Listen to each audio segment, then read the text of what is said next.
everyone, and welcome to this webinar today. This is all about quantified self and hand-drawn data visualizations. And we have three special people with us today. First up, we have Sophie Sparks, who's going to be talking about getting busy on your phone.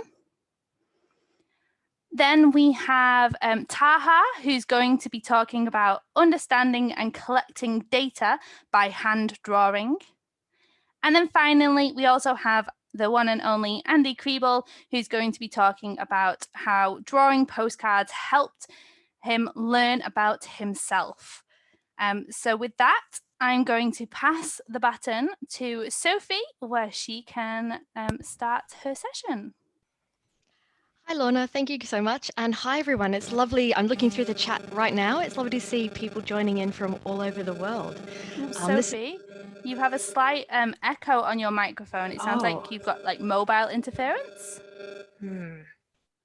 Oh, I think it's gone. Is that better? Yeah, all good.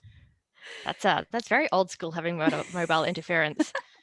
I've got my my phone next to me with a stopwatch on it to make sure I don't go too much over time. So that being said, I'll get started right now. So I'm going to put my camera off and turn my presentation on. So Lorna, let me know when you can see my presentation.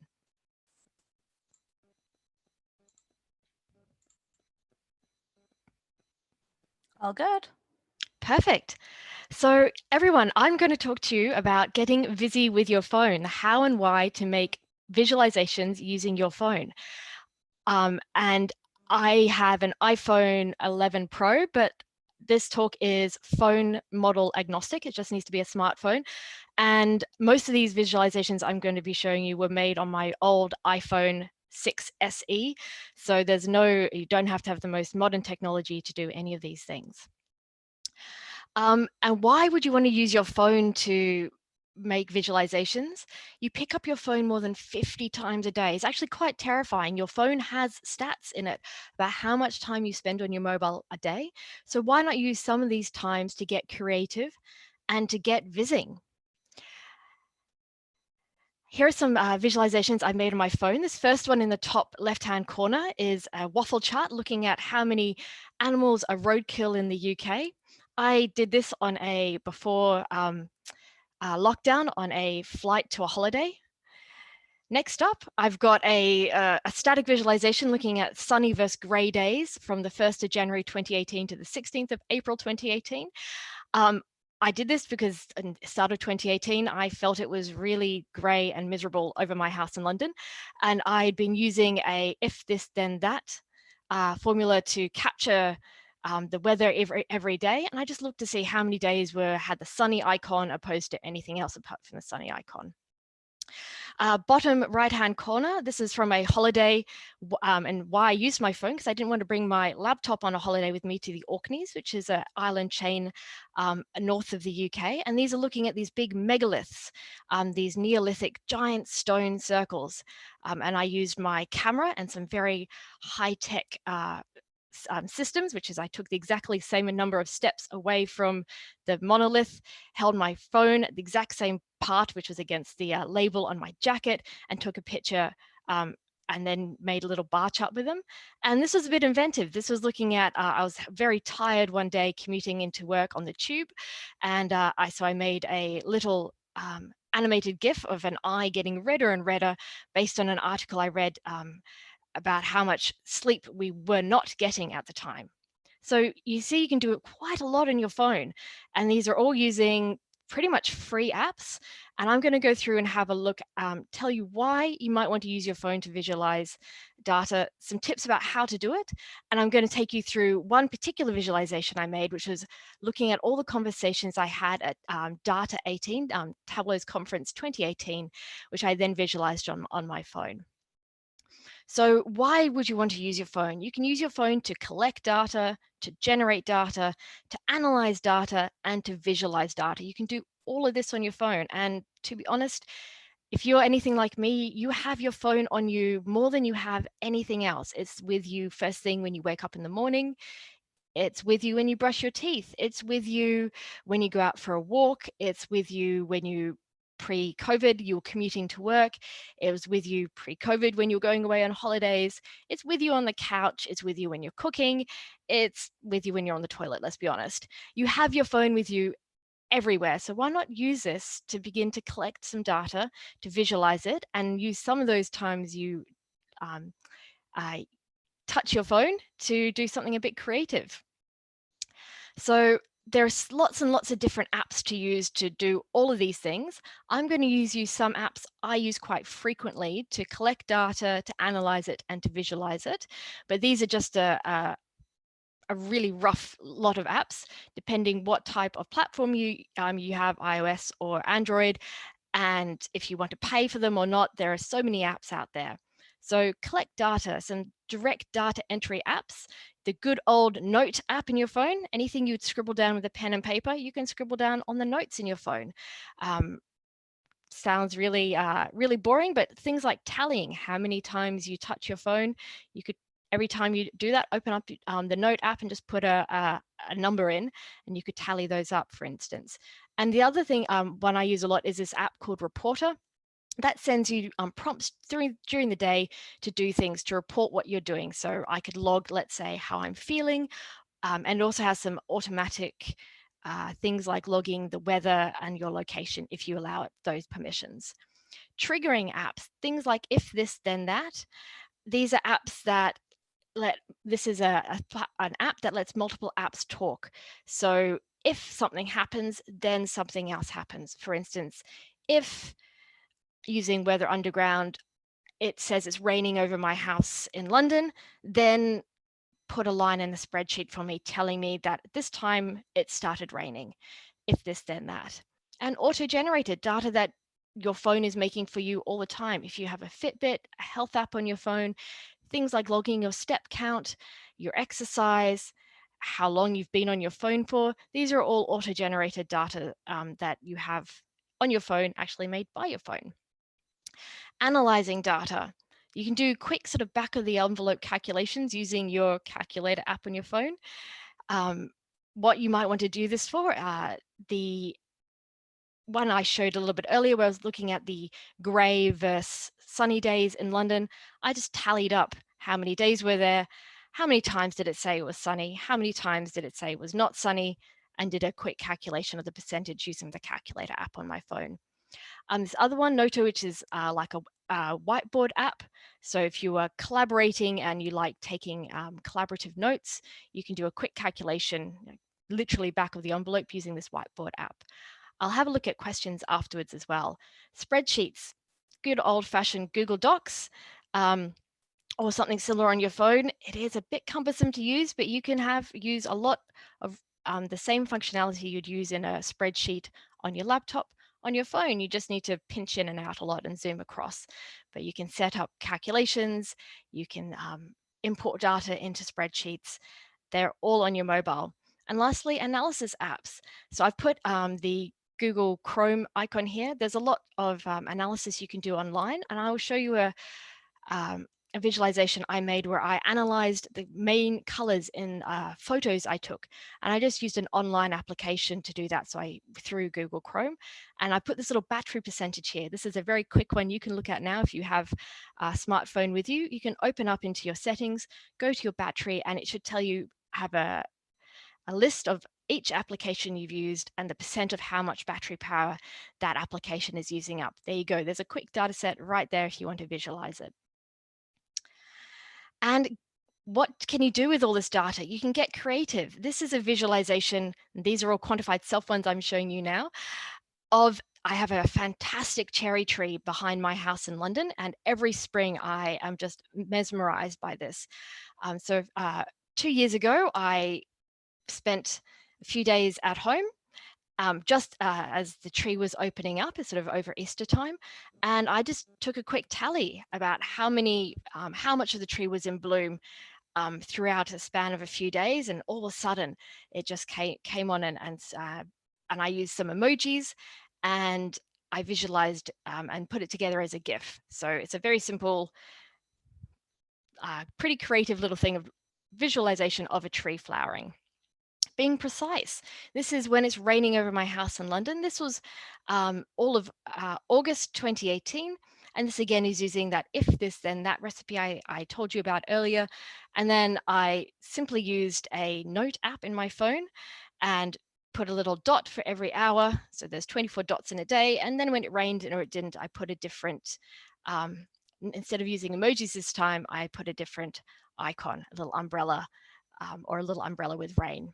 That's pretty basic visualization, but what it did show me is it wasn't raining anywhere near as much as I thought it was.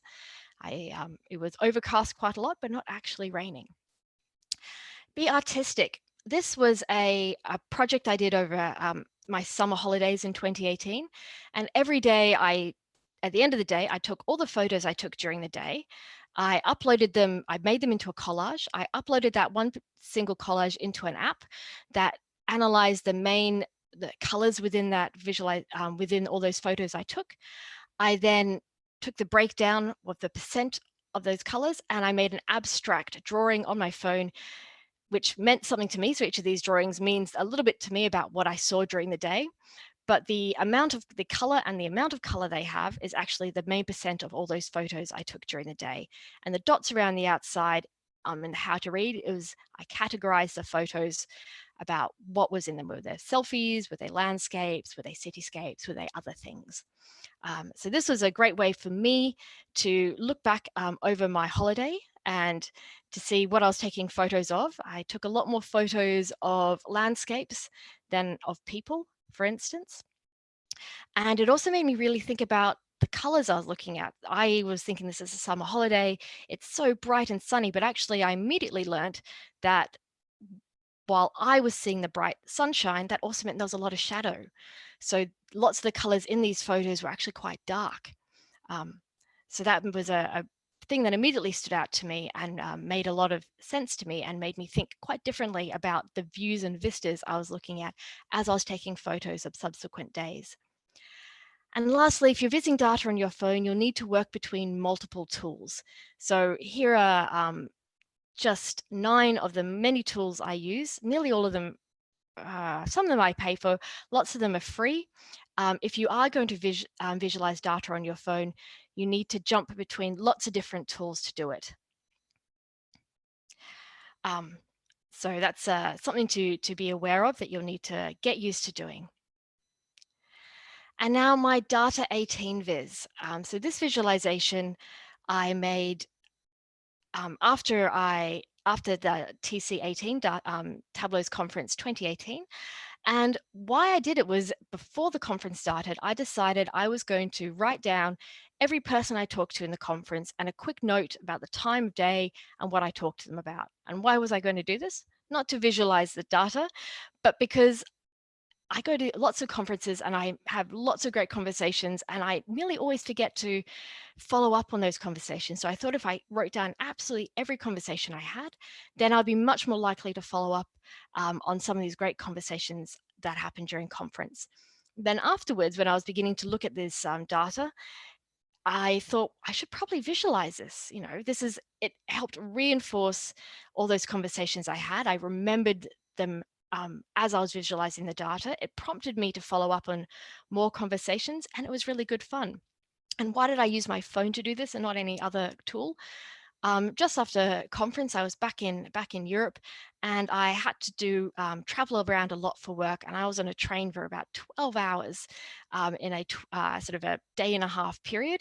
And I love a good train ride as the next person, but 12 hours is quite a long time to be stuck on a train. And I thought I could use that time a bit more creatively and visualize some of this data and catch up on my TC conversations.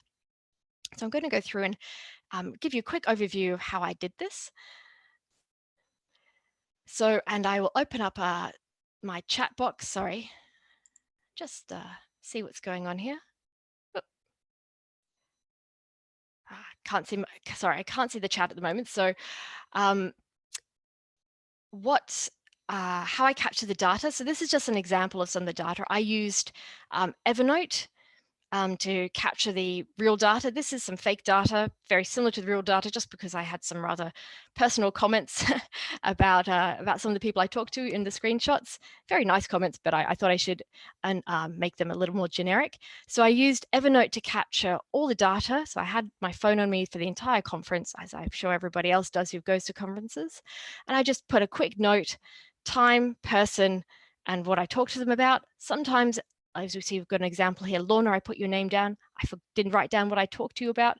And to be honest, by the end of the night, especially some of the Tableau data night out, the data collection was pretty scrappy.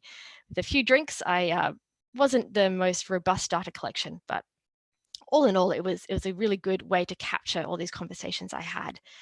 Next, I began to analyze the data. So I started doing this using Procreate on my phone, which is a drawing application. But actually was easier for me because I was sitting in a train with a little table in front of me to use a pen and paper. So this is leaning towards Taha's talk about using manual data collection.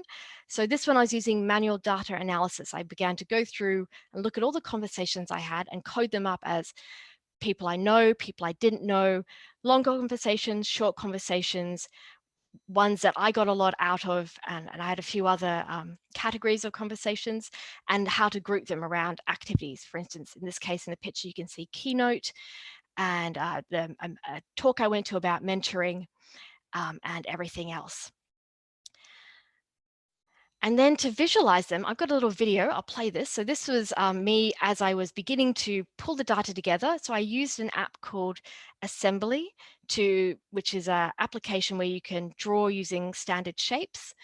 And then I added lots of the details in the text. So I exported from Assembly, imported into this app called Over, which lets you put text over images. And then I put it all together in this application called POW, Strip Designer, which is a comic making app. I use this comic making app a lot because it lets you put visuals and words together and lay them out very neatly. So here's a little video. So I jumped between 3 different apps to do it. So this is a start in Assembly, me adding all these icons, and then moving out into Over, and it's a bit fast.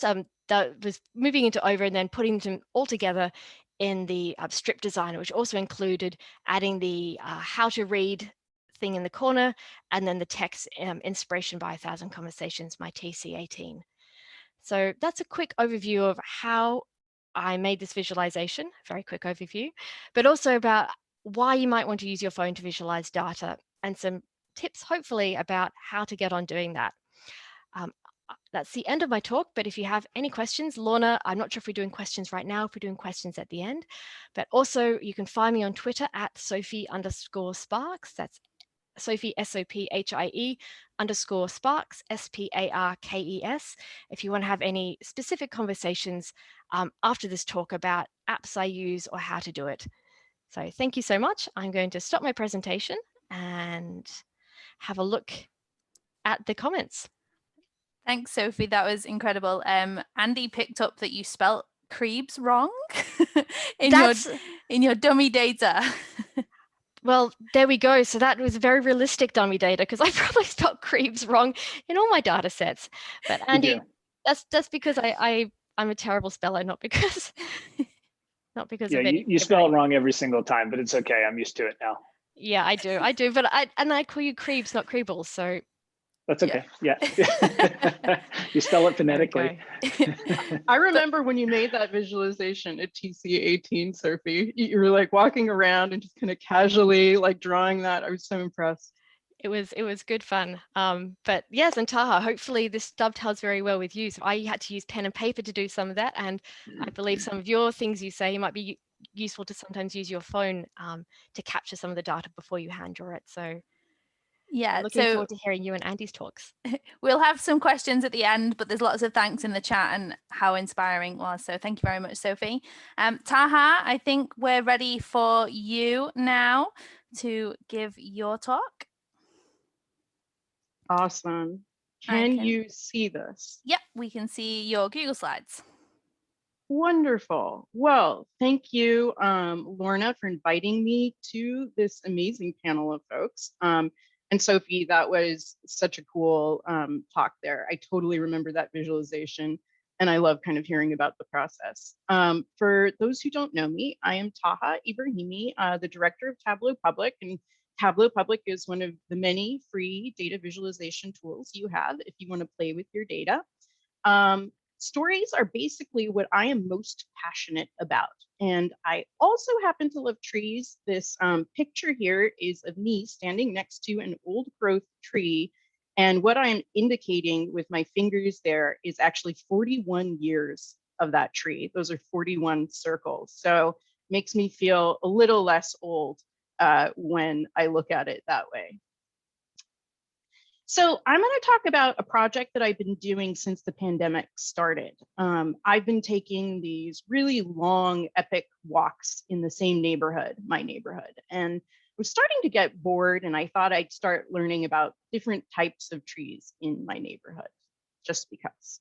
And this resulted in a series of hand-drawn neighborhood tree maps, visualizing the data I was learning about. And this is a photo of one of those maps. This one happens to be for maples, and maples is a genus, and you can see all the different species of maples there. And I thought this would be a fun way for me to learn more about trees, and it might be fun for other people too, if I eventually printed these maps out for perhaps the kids of my friends. Of course, by the time I was finished with this particular map, all the leaves on the maples had already fallen, so no one was able to test this one out. I have to wait till this fall.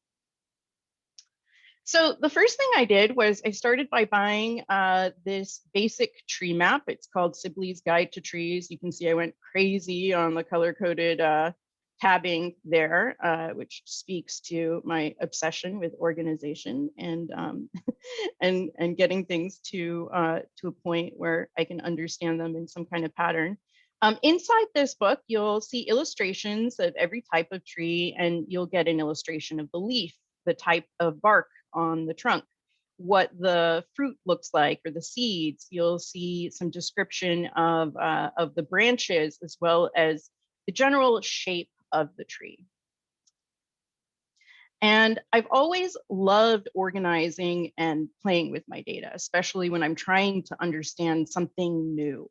And so here you can see all my ridiculous organizing tools. As you can imagine, I was super excited to highlight this book, and I ran out of highlighters and had to get all kinds of weird colors. But basically, my biggest advice is have fun. You know, get a bunch of fun tools to work with if you're gonna hand draw. So I thought trees would be easy to learn. No, for some reason, I thought that there might be some patterns I could follow. So at first, I was trying to understand how to kind of bucket the types of trees. And here on the left, you can see I started drawing a kind of key to the leaf shapes. And I personally love to do old-fashioned sketches when I'm in this playing with my data phase. I find them useful for understanding things spatially, what is different, how things relate to each other. And it's a great tool to have a conversation with myself about what those relationships are. And I want to emphasize that you absolutely don't have to be a trained artist to do this. I'm an example here. None of these drawings are particularly good in a conventional sense, but you just have to remember that the only consumer of these drawings needs to be yourself. So it kind of takes the pressure off. Of course, as it turned out, trees don't follow consistent rules, unfortunately. All of these leaves that I have circled here on the table, or squared, I should say, these are all oak leaves. And you can see my drawing over here of an oak leaf is only minimally helpful, because these oak leaves over here don't necessarily follow a pattern. To add to the challenges, I found it wasn't enough to sort of know what a tree looked like.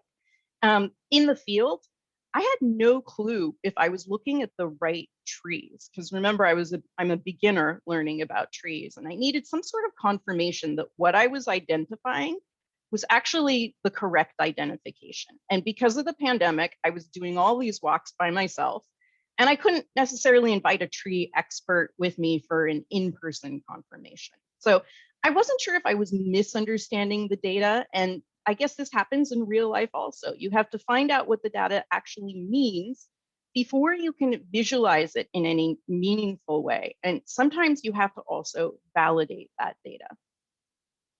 So lucky for me, after some intense searching, I found this out of print book, which I absolutely love now, and I've worn it out to bits. It's called Trees of Seattle. It was published in the 1980s, and it lists exact addresses and locations of different types of trees in Seattle. So one drawback, though, is inside it is literally just words. There are no pictures at all. And furthermore, Trees of Seattle is organized by tree species. So for each species of tree, as you can see here, there are a bunch of addresses listed, and these addresses are from neighborhoods all around Seattle. So the first thing I intuitively wanted to do was to filter for just my neighborhood. And I wanted to be able to just kind of scan the pages quickly and look at the addresses that were just pertinent to me on my walk. So I went through the entire book and I highlighted all of the tree addresses in green that were in my neighborhood, Capitol Hill. And you can see that there are a bunch of other colors here, but that just goes to show that I've extended beyond my neighborhood at this point in the pandemic. So despite this filtering, highlighting, I would say, I still needed both books to find my trees out in the field. I had one book with the addresses and I had one book with the illustrations. And in the real world, when we have a data task, the data isn't necessarily in the right form that we want. So we often have the need to develop a new data table. But at this point, I was using two separate data sets by carrying both books around. So one great thing, though, on the positive side was that even though I had to carry these two books around, I was finally able to validate that I was identifying the right tree. So I could now go to a specific address and find a tree, and I could check against a list of characteristics, things like the needle size or the types of cones. And if these things matched, then I could actually confirm that what I was identifying was the right tree. But it was still super time consuming and super awkward to carry around two books. And to make matters worse, I didn't know the streets well enough. So I was constantly taking out my phone to check Google Maps, which, if you want to think of it, was a third set of data. So I was spending about 90% of my time just organizing myself rather than identifying and recording and learning about these trees. So literally, I'd be standing out on a street corner, flipping through two separate books and studying my phone at the same time. And it was starting to become sort of a public spectacle. So out of sheer necessity, I was physically forced to think about the user experience and how the data could be combined, consolidated, and visually presented for easy access.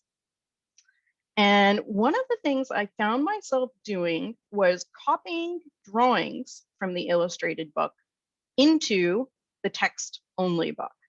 And here I've circled them so you can see in the book where I put the little drawings. And you could think of this essentially as joining the data to create a single book that I needed to carry around instead of two. And then the next thing I found myself doing was validating the data by systematically surveying my neighborhood to see how many trees were still there from when the book was published in the 1980s. And I would put a check mark, which I've highlighted here, next to the trees that I validated as still being there. And I would make a little note that said gone if the tree was no longer there. And just as a side note, I found about, it depends on what kind of tree, but generally on average, I would say about 60% of these trees are there from the 1980s. So this was great, but I started to feel that even this one book was sort of annoying to carry around. I still had to use my phone to look at the maps all the time. And my routes were very inefficient because the tree addresses weren't necessarily grouped together within the neighborhood. So I started to consolidate and join my data even more, which is something we do a lot when we're playing with data or making visualizations, just tiny little tweaks every time you proverbially go out into the field. And I started drawing these maps that included the locations of the trees, the addresses, as well as an illustration of the tree characteristics and a depiction of where they existed on a visual map. All of this on a single page to help me kind of come up with the most efficient routes.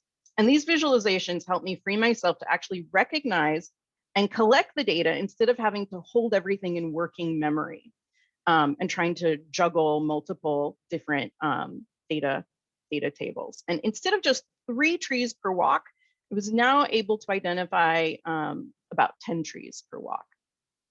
And one thing I learned super quickly was that it was easier to limit my maps to a single tree genus. In this map here, you see elms, hazel, hornbeams, and horse chestnuts. What I learned was that by limiting the scope of what I was trying to visualize, I was able to learn more about a single tree, for example. In my final version of this map, I reduced it to just elms. And limiting the scope of my visualization to just one tree species kind of helped me more easily compare the characteristics and relationships of each data point so that I ended up drawing only the most important outlying identifying information. And I found that the act of hand drawing, as I mentioned before, kind of forced me to have this inner dialogue with myself on how to capture these differing characteristics for an actual user with ever more precision. And the sheer effort of recognizing certain details in order to draw them was what helped me truly understand the data. Here on the right, you can see how I made corrections and notes, and things got super messy as things evolved. This is not even the last draft, and you can see that I made the mistake of whiting things out here. I would never recommend whiting anything out. Keep all your edits. It's part of the process. And I'm showing you my mistake of whiting things out here. Playing with your data is not pretty, and iteration is part of the process. And watching how these drawings change shape actually changed me and my learning in the process. So even looking at the way the edits evolved has helped me learn. And every time I went into the field, I inevitably thought of new ways I could improve the visualization to make it even easier for me to use in real life. Finally, when I was kind of done validating everything and inventorying what was there and what wasn't there, only then would I start drawing a final clean version of the map. And I made a ton of these. I even have some here. This is one I recently did of cherry trees. Here's one of hawthorns. I mean, I got kind of obsessed with these. Lorna asked me to talk a little bit about how long these took to make. And I thought about it, and I guess the first drawing, first draft, I would say, took me about 2 nights to make. The walk and data validation took about probably 2 walks on average. And then the final data visualization only took about 1 day. But I bring this all up because I think lots of people don't fully understand that any visualization is just really the tip of the iceberg. There is so much that goes into what happens before you get to see that beautiful visualization. There is collecting the data, validating the data, understanding it, cleaning it, figuring out the most efficient way to visualize it. It should really be a journey with the visualization kind of as the cherry on top.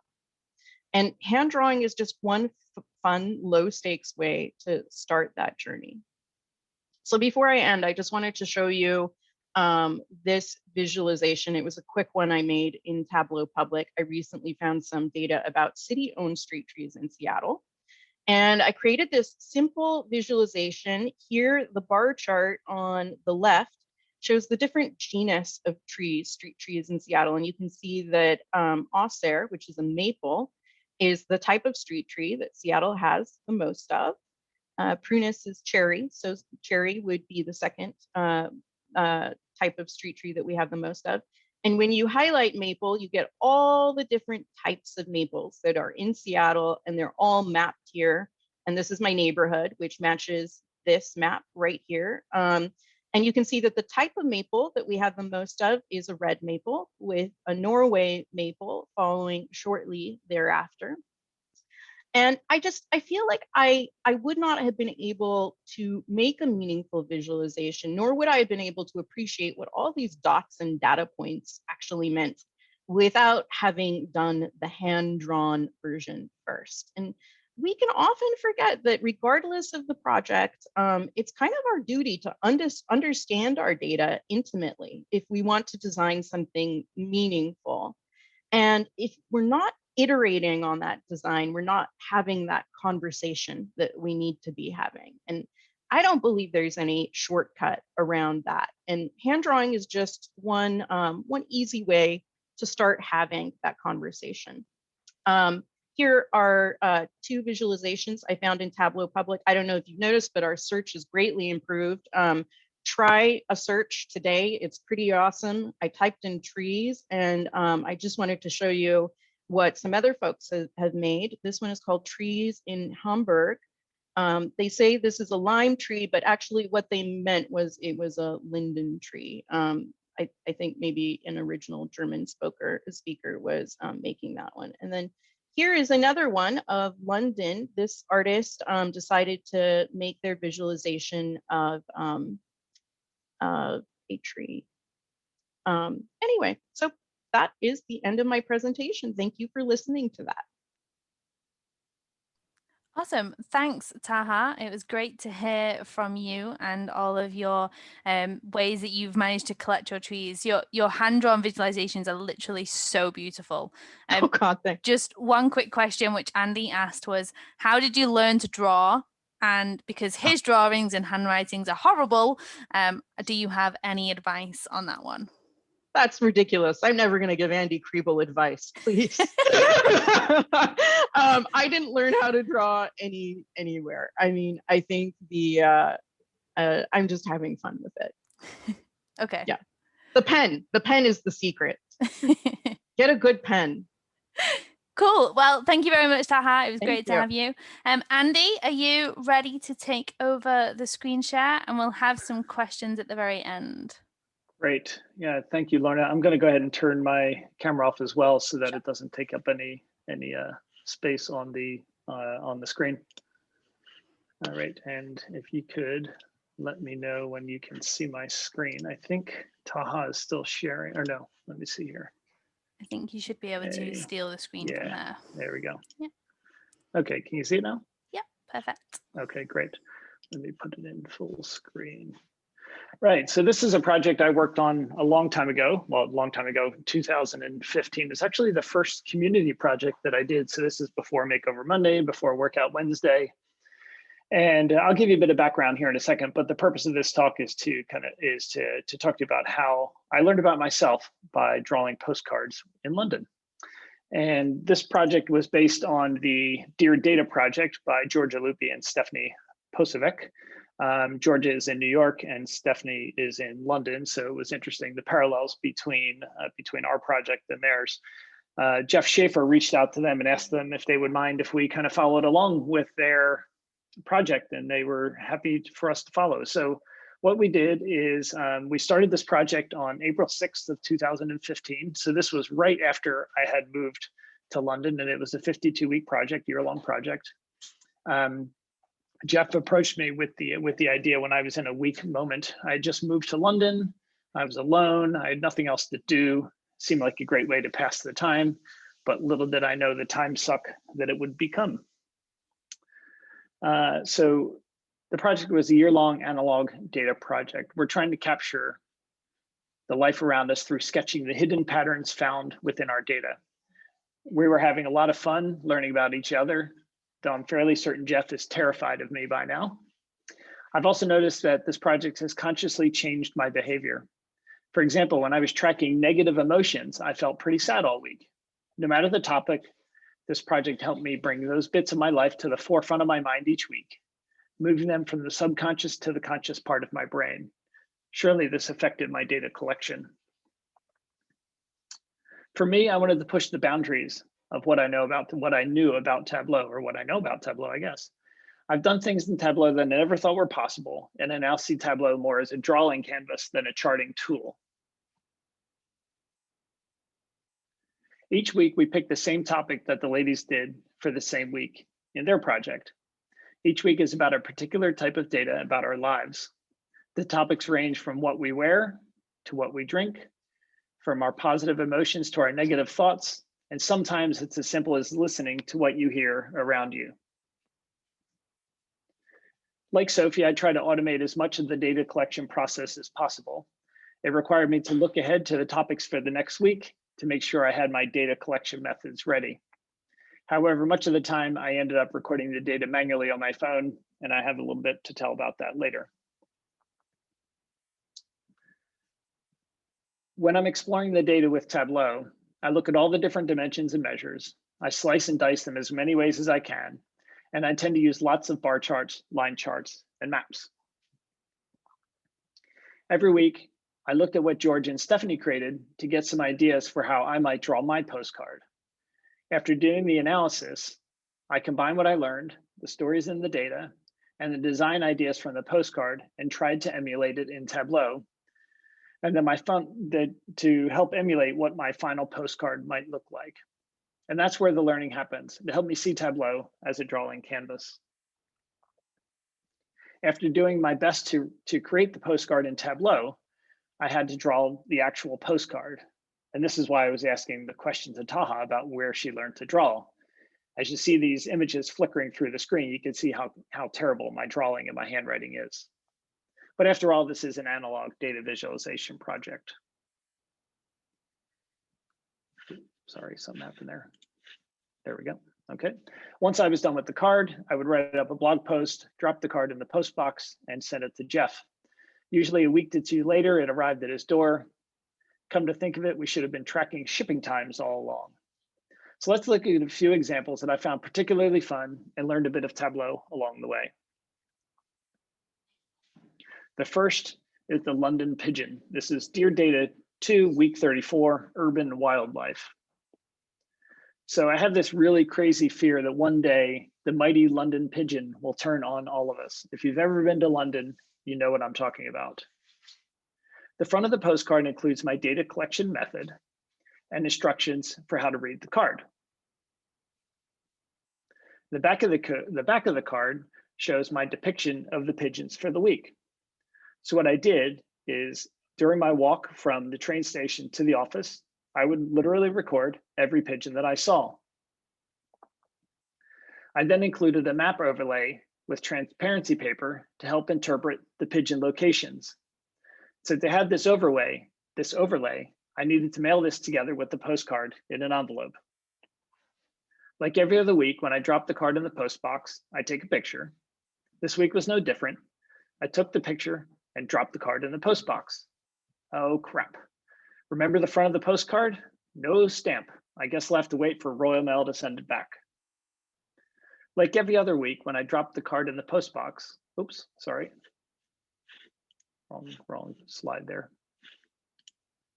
Went the wrong direction. Only 8 days later, I get an email from Jeff. He got it. He actually got this. He got the card without the stamp. I didn't really test this again, but I wish I had. It would have saved me a lot of money. After the Tableau conference in Las Vegas, I had a great conversation with Paul the Newb about the project and the opportunity it was providing me to learn about myself. In week 31, I tracked all of the positive feelings I had, and I assumed I would see nothing but great results. After all, I have a great family, a great job, we live in an amazing place. This is why we track the data, to bring out the reality that we might not see otherwise. Replicating this onto the postcard was pretty straightforward, except computers are much better at precisely placing the dots around the circles than I am as a human. Even without a legend on this side of the card, you can clearly see the disparity in the number of positive feelings I have with my family members. This is the power that this little project brought into my life. It helped me recognize areas where I can improve. For that, I'll forever be grateful. All right, that was pretty depressing. So let's look at a more uplifting experience I had. I'm going to take you back to week 24. This is definitely one of my favorite postcards so far, and Jeff said it was his favorite too. When I saw the topic was doors, I immediately knew what I wanted to create. In California, our neighborhood was managed by a homeowners association, which meant uniformity everywhere, including every house door being black. One of the first things I noticed upon moving to our home in Kingston was how colorful all of the doors around us were. Since there are so many homes on each street, it was going to take quite some time to document all of the door colors. I saw it as an opportunity to spend time with my wonderful daughter. She walked with me to help with the survey. I wrote down the door colors while she told me what they were. We got a few bizarre looks from people, given that I was writing in a notebook as we looked at each house. It wasn't too surprising. From there, I manually entered the data into Excel and suddenly realized I didn't write down the house numbers. So out we went again, though my daughter gave up about halfway through the list. Some of my neighbors noticed me again, so I got a few more WTF looks. I then used Batch Geocoder to get the latitude and longitude for each house. Lastly, I got to the fun part, the postcard. I felt a bit like a city planner or a civil engineer creating this card. I really like the clean look of it. I added a bit of context on the map so that Jeff would have an idea of the orientation of where I live. All right, one more story. The first group of consultants to go through the data school loved their donuts. They were not bashful about reminding me to bring them every Friday, particularly Damiana. And they're also creatures of habit. A week after they started, I made them switch seats. I didn't want them sitting in the same seat every day. Some of them took this better than others. Pablo, for example, liked to sit close to the TV, which was fine by me because he would make me coffee. Damiana liked to sit on the opposite side close to the TV as well. To say she didn't like sitting anywhere else would be a bit of an understatement. I once asked Pablo to sit in her seat. He reluctantly obliged before he got threatened and ratted me out. But one of the things they didn't realize was that I had been tracking where they sat every single day. So when the topic workspace came around, I knew exactly what I was going to do. This is how the final dashboard looked in Tableau. Now I had to take this and convert it to a postcard. Creating the postcard turned out to be an absolute pain. First, I had the table backwards, so I ripped that card up. Second try, the colors I chose for the donuts didn't work, so I ripped up that card. Finally, I got the card completed using the Information Lab colors and pasted on their little pictures, only to realize I had the table backwards again. I decided the heck with it. Good enough is good enough, and this project is about learning from the mistakes we make along the way. Lastly, I added little chocolate donuts under each picture to show how many they typically ate. So why should you do this? I'd encourage you to take on a similar project for two reasons. First, you'll learn a heck of a lot about yourself and your life. Second, you'll start using Tableau in ways you never thought of. If you follow my methods and try to build all the postcards in Tableau first and get as close as you can to what you can do with a pen and paper, you'll often not be able to make it exactly the same, but I bet you can get close. If you want to do the project every week, find a partner, hopefully across the world, and get started. Or if you don't want to commit to a weekly project, join the Data Chain project, although I'm not sure if this is still going on. There's currently 20 members, but there's no limit to people that they are accepting. Thank you very much. Awesome. Thanks, Andy. It was great to hear about your journey with Dear Data. So now we have some Q&A. So if anyone in the audience does have any questions, please feel free to post them in the Q&A. If not, we do have a few questions that we've already have. So Sophie, Taha, would you like to put your cameras on so we can see your lovely faces? Thank you very much. Okay, so question open floor. What is the best advice to just get started with either hand-drawn visualizations or collecting data about yourself? Just get started. I'd say find something you're interested in. Yeah, that's a good one. And doesn't matter how silly it is, because if you're collecting it for yourself, you'll learn something. You don't need to share it with other people. So if you want to know, yeah, trees in your area, what color your doors are. These are things that will interest you, but not everyone else. So just collect it away. And then, so when you're collecting the data, do you have an end visualization in mind, or do you collect the data and then visualize it? Collect, then visualize. Me too. Would you ever do it the other way around? No. The point of collecting it is to organize it and find out what it looks like. It's the fun part at the end. It's the prize. I would feel like if I knew what I wanted to create ahead of time, I would probably bias the data as well to fit that. True. Very good. It wouldn't be objective. And actually, it's an interesting question because a lot of the time, journalists, when they use something like Tableau Public, they have an idea of what they want the visualization to look like. And then they try to use Tableau Public to create it. And their whole issue becomes, how do I shape the data to look like this exact thing I want it to look like? That's not much of an analysis, is it? Like Andy mentioned, it's like you're going to be biased towards making what your end goal is. But it's an interesting dilemma for sure. Yeah. And then because you're like Andy, you were collecting data about yourself, and Sophie, those conversations that you had, did it kind of like was it scary to find the data out? Like, how many conversations did you actually have, Sophie? Like, was that worrying that you had that many? Not worrying, but like, was it insightful that you had so many conversations? I had about as many, well, I had no idea how many I was going to have, so I had as many as I had. What was insightful was how many conversations at conference were more superficial, more sort of, because this is one time of the year you get physically to see all these people a lot. You don't spend a huge amount of time having in depth. It's more of a reconnection, and then, online, or later on, then you've reconnected at a conference, and then you go and talk to them later in more depth. And that's something in my mind, I thought conference was all about having very in-depth talks, but actually for me it turned out to be more of a volume game, and then afterwards you went and had these conversations. So I learned that. Do you think that you had more conversations because you were tracking it though, or did you have those conversations in general? I think I had those conversations in general. I think I had more conversations than I tracked because I probably missed some, and I definitely know, like data night out at the end of the night, just did not log anything correctly. So yeah, I don't think it impacted that, but I definitely know in other projects I've done, if I start thinking about the data I'm collecting, I notice things more. For instance, I did one where I was looking at swallows around my area. The idea of when is spring coming, one swallow doesn't make a spring, and I was seeing all these swallows, and I'm like, but I think I'm seeing them because I'm looking for them. So then I had to go back and find another data set of sort of a crowdsourced bird watching site to see if that roughly lined up with what I was seeing, and it turned out it didn't. What I was seeing was because I was specifically looking for them. Interesting. Andy, do you feel the same about like the way you collected your data as well?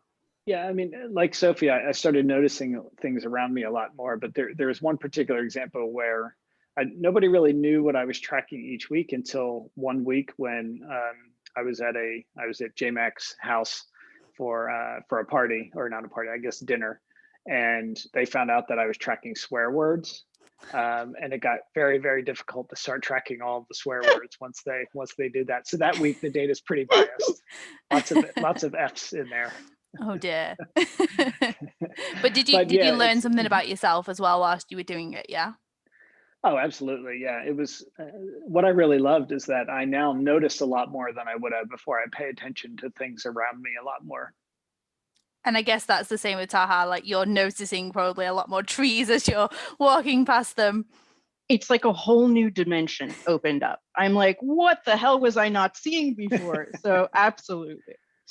Yeah, so for everyone else on the call, I definitely recommend trying to at least start visualizing something about yourself, so then it kind of opens your eyes to a whole new world, especially as we're trying to get out of this pandemic and cheer everyone up. So go on, Sophie. Yeah, I was saying I've got a question that came in on the chat about two similar ones, which was about how do you think creatively or outside of the box, and so I think Andy and Taha, especially with Taha with yours, because it was so creative. How do you think and outside of the box? That's a hard one. I think one thing that helps is not thinking about who's going to see it in the end. If you're literally just doing it for yourself, and the pandemic allowed that kind of freedom for me, then you can really get creative and do things that are not within systemic conventions, I think. So just do things for yourself, have fun, play, like truly play. And I think the other sort of question there was like, how do you get inspiration from, like, how do you come up with those visualizations? So Andy, you said you looked at the Dear Data postcards, Dear Data 1, but then did you deviate from those, or did you just take inspiration? Sometimes it was inspiration. I always deviated because I'm nowhere near as good as they are. But it also gave me an idea on the data they were collecting. So it gave me some ideas on what could I collect around that particular topic. And then I might, I usually would design a spreadsheet or something to help track the data in. I sort of would know the shape I would need the data to be in Tableau. And then I would add additional things for, things that I wanted to include or ideas I had. But it was really helpful for me to kind of see theirs ahead of time and the data they tracked. But theirs was like incredibly detailed. They're like masterpieces. Yeah, there was a few apps that were dropped in the chat. I think it was called DaVinci Eye App that someone suggested to help with your drawing. So we'll take a look at that one and see how it goes. I saw someone just raise their hand. If you want to put your question in the chat, that would be great. And then someone also said, Taha, have you thought about putting your tree maps on drawings on tote bags or for printing? Well, now I will. I think they're very beautiful, so you should definitely think about showcasing them more. Sophie had me create a buff one time of I've got it up here somewhere, Andy. Yeah, mine's over there, but it's a buff of all of the runs I did up to that point. That's so what? Cool. A buff? A buff, like a. Okay. Yeah. What do you call it? A scarf? No, it's not a scarf. It's like one of those tube things. Yeah. Oh, okay. Yeah. That makes sense. Okay. I think we're all out of questions now. Do you three have any other questions for each other that you want to just ask? I do not. No. It's been great. This was super fun. Great hearing about your work. Yeah. Well, thanks everyone. So thanks for the three panelists for joining me today. It's been really inspirational to hear your stories. There's one question or one thing in the chat that says, one thing I find really curious is when Andy said he got funny looks when recording the color of the doors. I also wonder if his colleagues thought it was a bit strange that their seating positions were being recorded. During my dissertation, I really struggled to get the data on children's math test scores. Is there something that a data analyst about overcoming the discomfort?